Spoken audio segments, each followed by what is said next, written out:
Hello.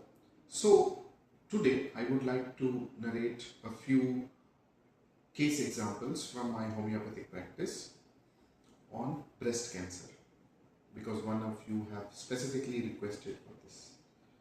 So this is a very recent case that I saw of a young woman. She's in her late sort of 30s, early 40s, and she came to me with a breast lump which she developed after pregnancy, and it is highly suggested that this is cancer and that she should undergo um, chemotherapy radiation, but she chooses not to sort of firstly confirm that this is cancer, or she does not even want to undergo any chemotherapy radiation because she feels the biopsy for confirming the diagnosis itself can aggravate the tumor, and she wants to treat it with homeopathy. That's when she comes to us. So when I take the history, what I realize is that she has past history of overindulgence in sexual activities, in hormones, OC pills, oral contraceptive pills.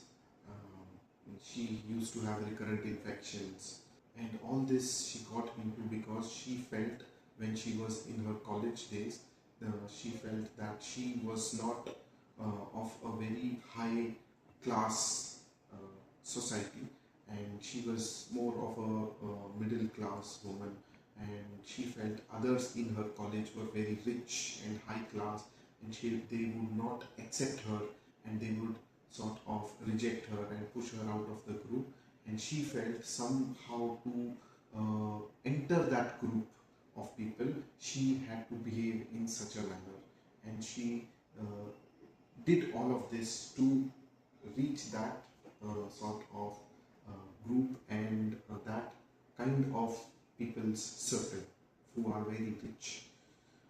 So we have a remedy in our Materia Medica where it feels that it wants to be included in a group where the social status is high, right? So there, this specifically comes from a plant family known as Lily Fluoresceae, and there are many remedies in this family like Veratrum album, Veratrum viridi, Sarsaparilla, Sabadilla, and so on. But out of these remedies, one remedy is specifically used for sexually transmitted diseases, and that remedy is Sarsaparilla.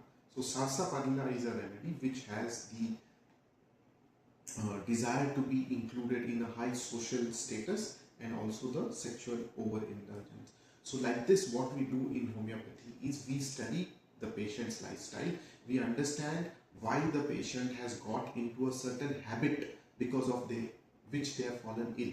For example, all of us know that if we have a breast cancer, it is generally because we have done something wrong in our lifestyle. So either we have overeaten something, or we have had no exercise, or we have taken excessive stress, or we have taken oral contraceptive pills, or we have sort of altered our hormones in certain manner.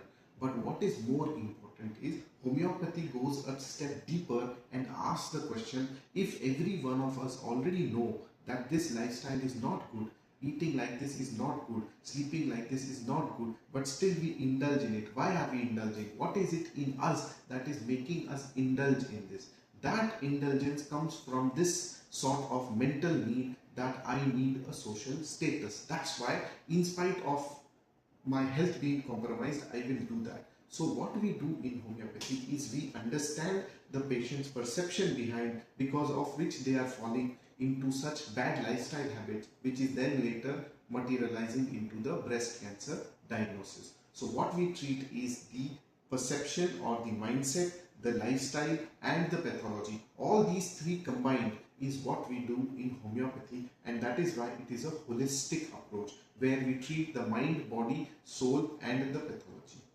That is the homeopathic approach. So this patient received sarsaparilla, after which immediately within 1 month the tumor size shrunk to almost 50%, and she is still under treatment. It's been 3 months now, and progressively the size of the tumor is reducing day by day. So that is what we can do with homeopathy. I hope with this video you get some clarity on how homeopathy treats breast cancer.